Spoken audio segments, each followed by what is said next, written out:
Donc très vite, il nous reste presque 30 minutes pour discuter de plusieurs indices et plusieurs, si je peux dire, scènes très importantes qui ont eu lieu, que ce soit durant aujourd'hui ou durant les dernières heures. Donc, j'ai actuellement le plaisir d'avoir avec moi au studio de Nal TV International M. Moustapha Tamem. C'est un expert économique et politique, mais aussi c'était un membre au sein du Fonds monétaire international. Vous êtes toujours bienvenu sur Nal TV International. Merci.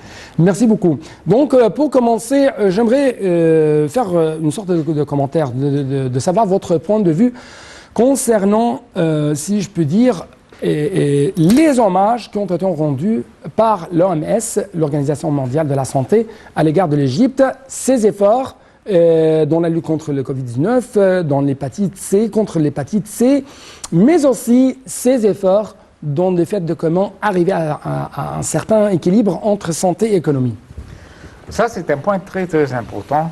La santé et l'économie sont deux, peut-être, facteurs qui sont très attaché.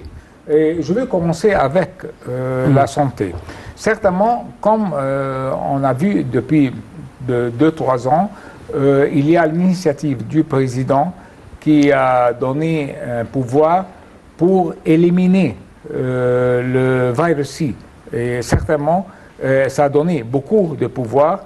Et on a peut-être on a éliminé complètement cette maladie. Et ça, c'était certainement après beaucoup d'efforts du ministre de la Santé qu'on a fait. On avait des comités pour donner les médecins à les citoyens égyptiens pour donner. Et c'était on n'a pas pris d'argent, c'était gratis. Oui. Alors ça, c'est très important. Et ça, c'est le premier pas. Le deuxième pas aussi, que c'était quand on avait le Covid depuis peut-être 2 ans là. Certainement, moi, je dois être un peu réalistique. Beaucoup de gens n'ont pas pris ça très sérieusement. Mais l'État a donné beaucoup de pouvoir et on a donné les indications des dangers si on ne prend pas les mesures propres pour pas avoir cette maladie-là. Ouais. Et certainement, nous étions on avait beaucoup de succès parce que aussi on a donné beaucoup de vaccins sans prendre d'argent des citoyens. Ouais. Et ça, c'était une initiative que la ministre de la Santé a prise. Ouais. C'était dans les institutions gouvernementales, c'était dans les clubs, c'était dans les institutions NGOs, dans beaucoup de... Et il y a en même temps un autre hommage en ce qui concerne les initiatives présidentielles, notamment 100 millions de santé saine et sauve. 100 millions de santé des Égyptiens. Oui. Permettez-moi de vous poser cette question dans la foulée de cette crise économique, sanitaire successive, simultanément qui frappe le monde entier. Comment vous trouvez l'Égypte qui se trouve sur des pieds fixes très forts et présente des paquets de plus en plus pour la protection socio-économique?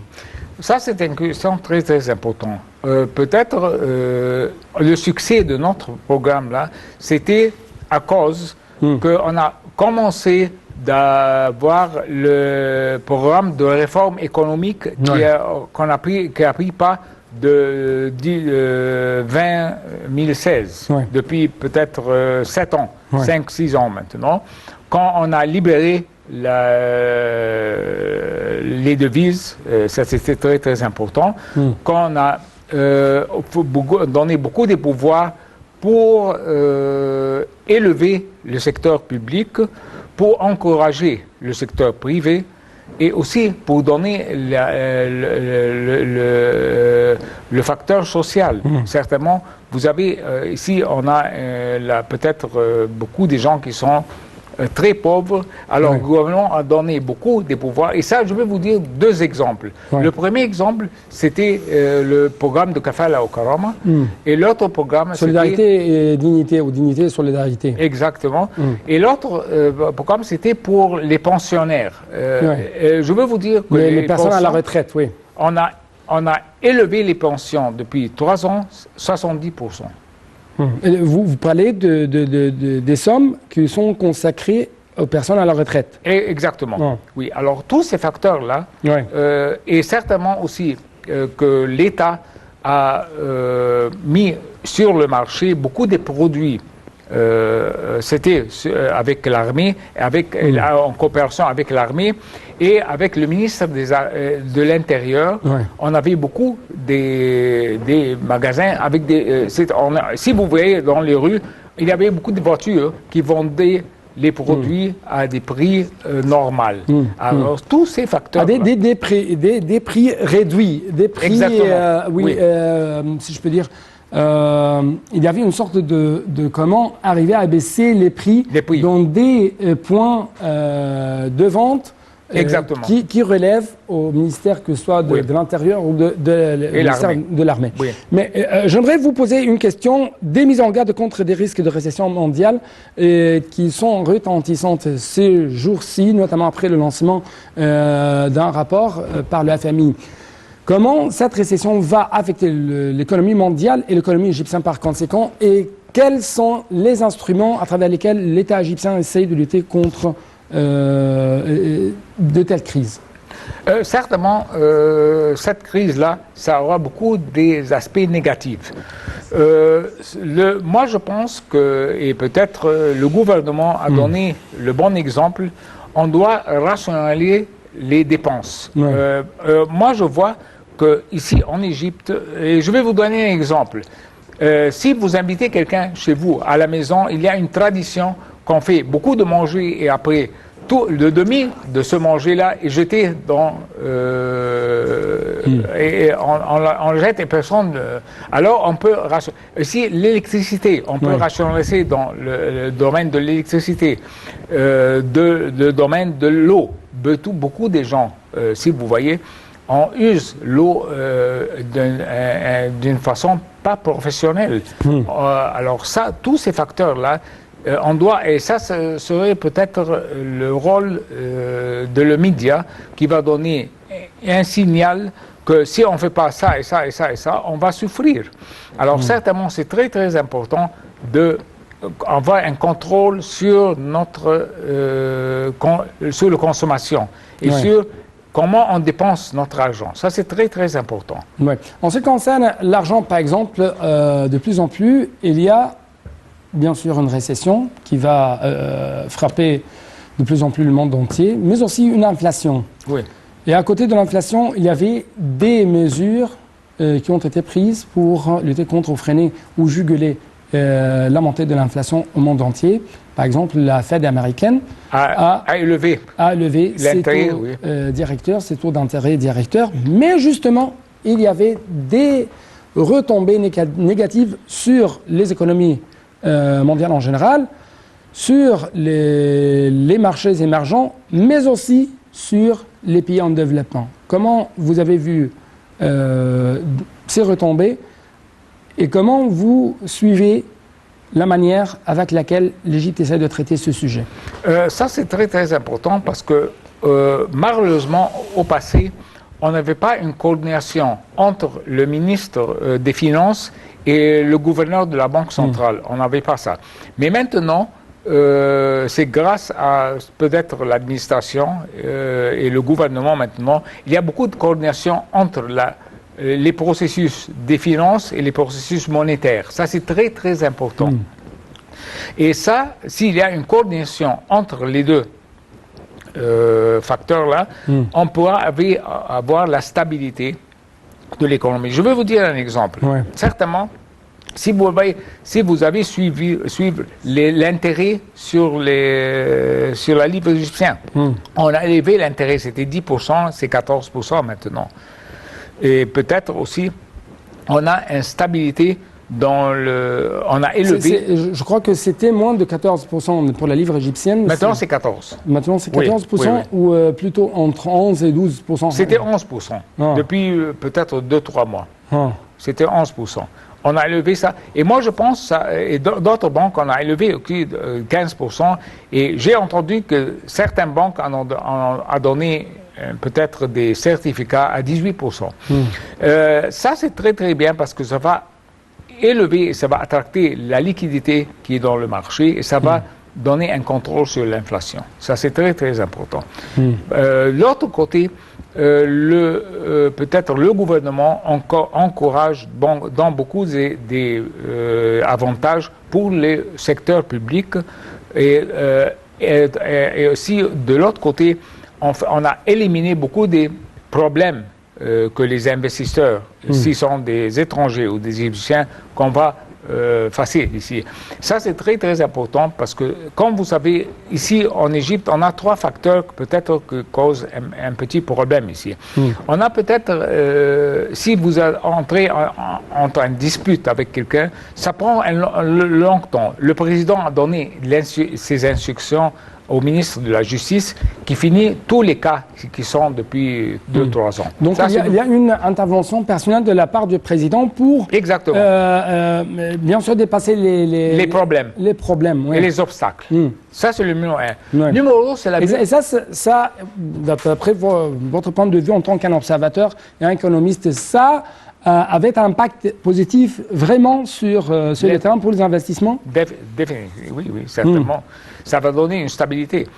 Moi avec un investisseur, moi je suis un investisseur, moi je ne viens pas ici dans ce pays pour entrer des troubles et je dépense tous mes frais sur les avocats et tout ça. Et moi je suis ici pour travailler et pour gagner. Ça c'est numéro 1. Numéro 2, on a la bureaucratie. Et certainement, le gouvernement, maintenant, a élevé le secteur public et on a fait beaucoup des efforts pour élever ce secteur-là. Et le 3e facteur, ce sont les ressources humaines. Et certainement, maintenant, le gouvernement a donné beaucoup de pouvoir pour l'éducation, le facteur de l'éducation. Si c'est l'éducation avant l'université ou après l'université. On a donné beaucoup de pouvoirs et certainement, si ces facteurs-là, on va marcher positivement, ça va donner une direction positive pour les investisseurs ici. Et certainement, ça va encourager beaucoup de projets.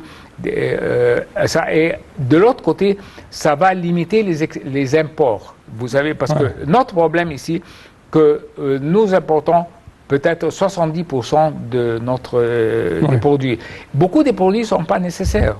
Et de l'autre côté, ce n'est pas la nécessité aussi. Beaucoup des produits, on peut les avoir ici en Égypte. On peut avoir des usines qui peuvent faire les facteurs d'ici pour ces produits en Égypte. Alors ça, c'est très, très important.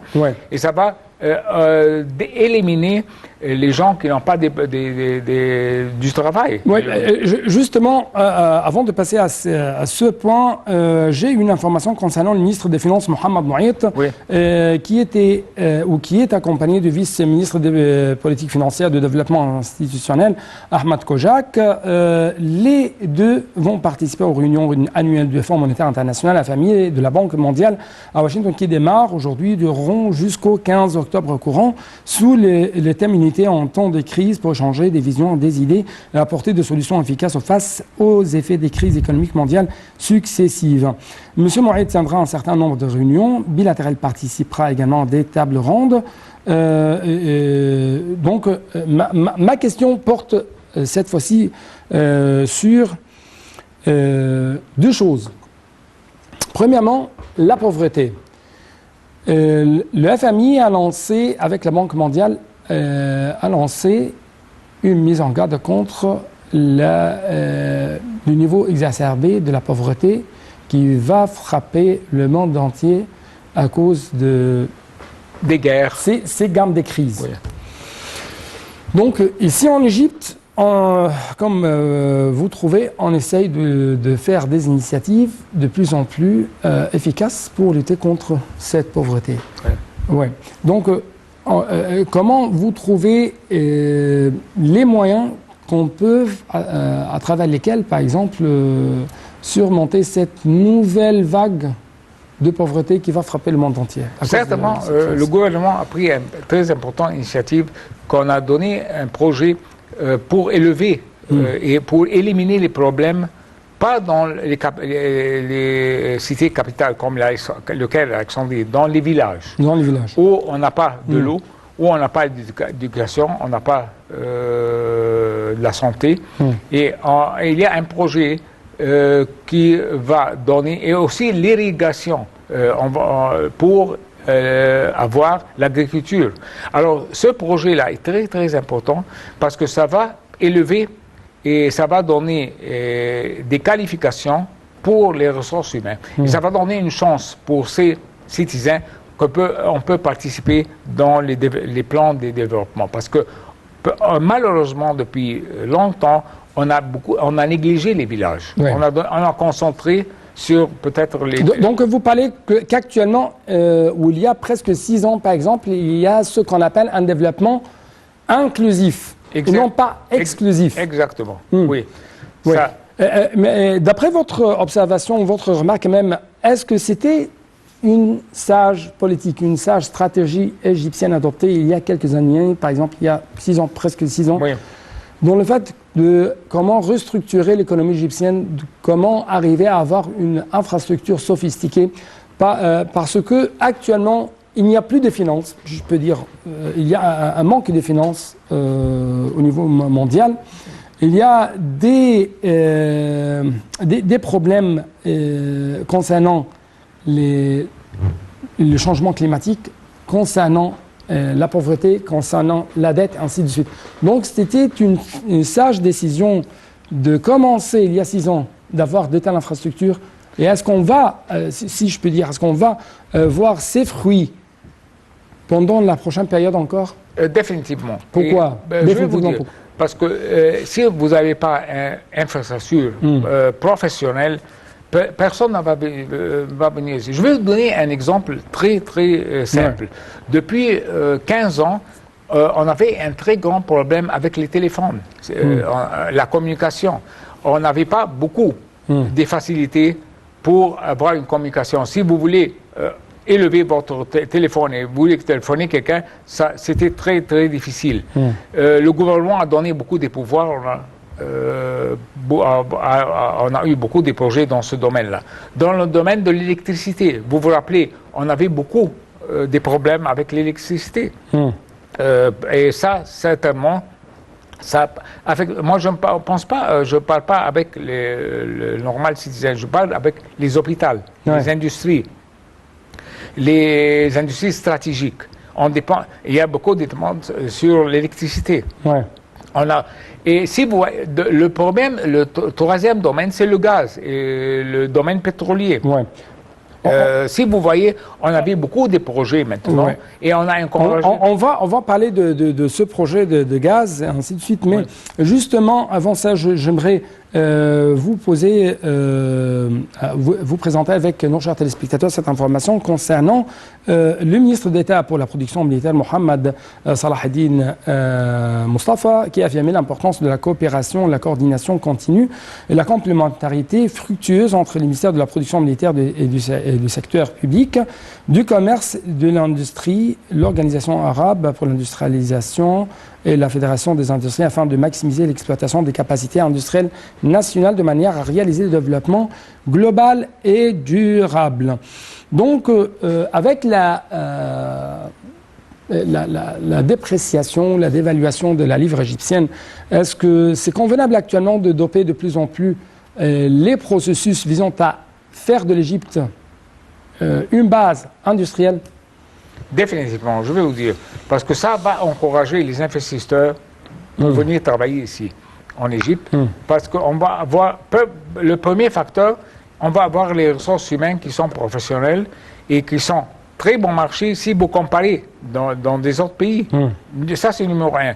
Numéro 2, c'est la location géographie.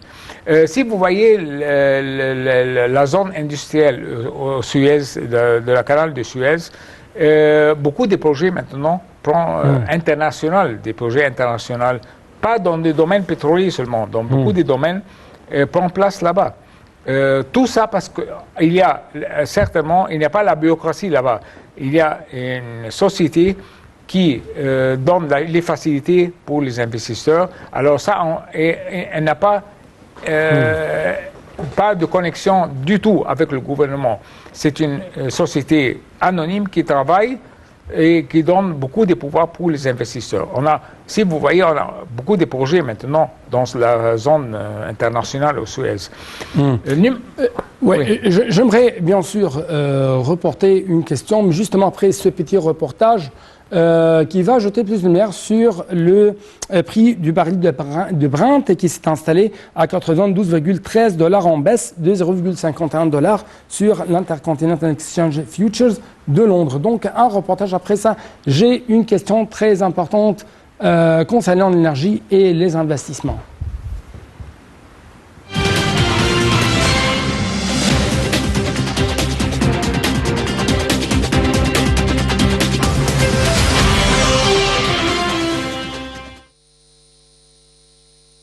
Le prix du baril de Brent s'est installé à 92,13 $ en baisse de 0,51 $ sur l'Intercontinental Exchange Futures, ICE de Londres, alors que celui du baril de Light Sweet Crude a constitué 97,37 $ après une chute de 0,55 $ sur le New York Mercantile Exchange. Le pétrole chute alors que les investisseurs prennent leurs bénéfices en raison des inquiétudes concernant la demande chinoise. Les prix du pétrole ont chuté lundi, interrompant 5 jours de gains, car les investisseurs ont pris leurs bénéfices après un rapport sur le ralentissement de l'activité économique en Chine, le plus grand importateur de brut au monde, relançant les inquiétudes sur la baisse de la demande mondiale de carburant. Les contrats à terme sur le pétrole brut Brent sur le règlement de décembre ont chuté de 1,1% et étaient en baisse de 85 cents ou 0,9% à 97,7 $ le baril à 5 heures GMT.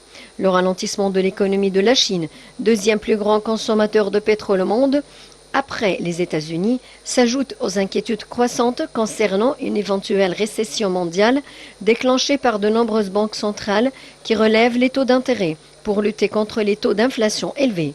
Le pétrole subit le triple coup de la faiblesse économique de la Chine, du resserrement de la politique monétaire américaine et de l'intervention du SPR de l'administration Biden, a déclaré Stephen Inn, directeur général de CPI Asset Management, dans une note. Le Brent et le WTI ont affiché leur plus important gain en pourcentage depuis mars après l'annonce de la réduction.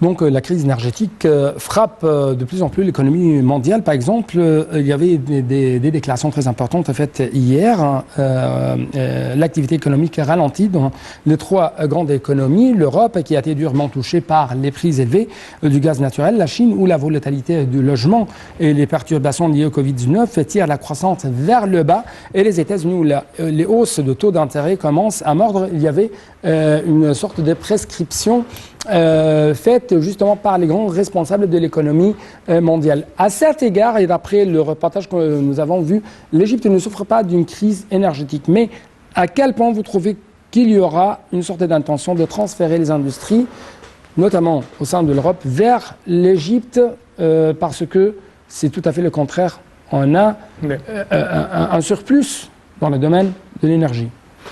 Certainement, pour encourager les investissements, pas seulement de l'Europe, du monde entier, on doit avoir un comité pour élever les obstacles.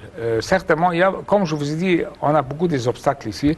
Et certainement, si on encourage les investisseurs égyptiens automatiquement, et certainement, l'investisseur de l'étranger, il va mettre son point, il va voir qu'est-ce qui arrive avec les investisseurs égyptiens. Si on a des problèmes, si on travaille bien, si on gagne pas, quels sont les problèmes qui ont tout ça.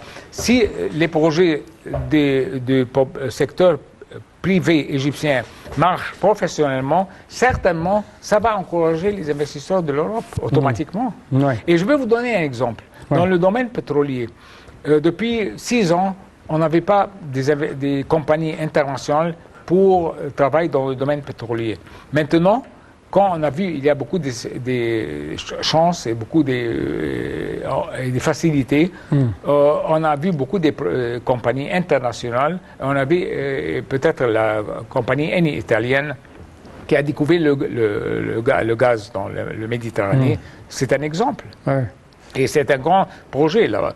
Et on a beaucoup de compagnies américaines et peut-être chinois aussi qui vont travailler ici en Égypte dans le domaine pétrolier. Ouais. Si le gouvernement n'a pas donné des facilités à ces compagnies-là, on ne va pas venir ici, Ouais. simplement. Justement, il y a, ou plutôt le monde est sur le point d'affronter une 5e vague de crise de la dette. C'est ce qu'a prévenu vendredi dernier le président de la Banque mondiale, Monsieur David Malpass, lançant un appel en faveur d'un soutien aux pays en difficulté. Donc, comment ça va affecter l'Égypte? Les dettes, certainement, nous avons une dette. Ça, mais ce dette-là... Pour reformuler la phrase, Oui. comment ça va affecter de plus en plus l'économie mondiale, la croissance économique mondiale, et comment ça va affecter l'Égypte, et en même temps, comment l'Égypte traite ce sujet? Pour l'économie mondiale, ça dépend où on a dépensé cet argent-là. Si c'est le gouvernement a dépensé ces fonds-là dans des projets qui vont donner un revenu qui va couvrir les dettes, certainement, on va être dans une très bonne position. Et ça, c'est ce qui est arrivé ici en Égypte. Ça c'est très, très important, on a mis beaucoup d'argent pour élever l'infrastructure. Ouais. Certainement, si vous n'avez pas une infrastructure qui est professionnelle, personne, je vous dis carrément, personne ne va venir ici mettre son argent et faire des projets. Ouais. Alors, ça c'est peut-être un investissement, un long terme investissement. Ça va prendre du temps, certainement. Parce que ces projets-là, pour l'infrastructure, ça prend beaucoup de temps pour élever ça. Ça, c'est très, très important. Et certainement, ça va donner une attraction pour les investisseurs égyptiens et étrangers pour venir travailler ici en Égypte si vous avez une infrastructure. En fait, il y avait un statistique très important qui vient d'être révélé hier, avec plus de précision. C'est l'afflux de l'investissement vers l'économie égyptienne. Augmentation des flux d'investissement étrangers vers l'Égypte de 71,4%, soit 2,1 milliards de dollars pour créer de nouvelles entreprises. Les chiffres reflètent la confiance des investisseurs dans l'économie nationale, dans l'économie égyptienne.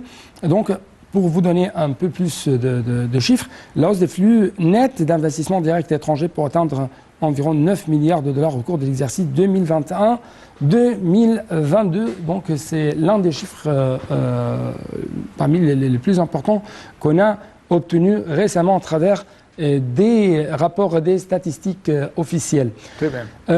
Encore une fois, comment ça reflète vraiment la confiance des investisseurs, notamment arabes, envers l'économie égyptienne, notamment qu'il y avait une autre statistique qui a affirmé que l'Égypte est à la tête des destinations qui attirent les investisseurs arabes. Je vais vous dire, ça